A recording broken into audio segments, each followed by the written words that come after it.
जाके मर जो छिनरी, भाग छिनरी जाके मर जो, भाग छिनरी जाके मर जो छिनरी, भाग छिनरी जाके मर जो।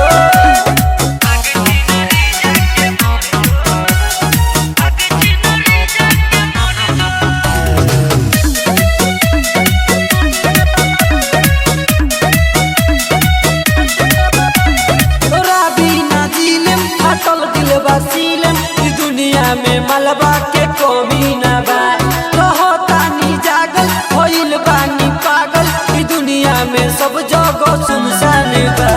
तोरा बिना दिल फटल दिल बतिल, ई दुनिया में मलबा के कमी न बा, रहतानी जागल होइल बानी पागल, ई दुनिया में सब जगह सुनसान बा। अब फाटता हमर करेजा, गरम भइल जाता हमर भेजा, बजली सुन हमर बात तू तो कइले बड़ी घात, अब दिल बात से हमरा निकल जो। भाग छिनरी जाके मर जो छिनरी, भाग छिनरी जाके मर जो, भाग छिनरी जाके मर जो छिनरी, भाग छिनरी जाके मर जो।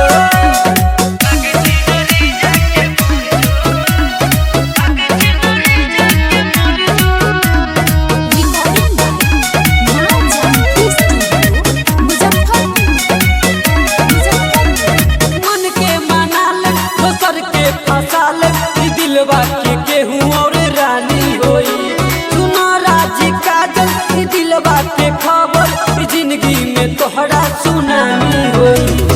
मन के मनाल दोसर के फसाल, दिलवा में केहू और रानी होई, सुना राजी काजल दिलवा के खबर, जिंदगी में तोहरा सुनानी होई। हम देखले रही बड़का सपना, तू तो भइलू ना हमारे अपना, बके हमारा से प्यार दुख दिहलू हजार, कही अब तू जाके सुधर दो।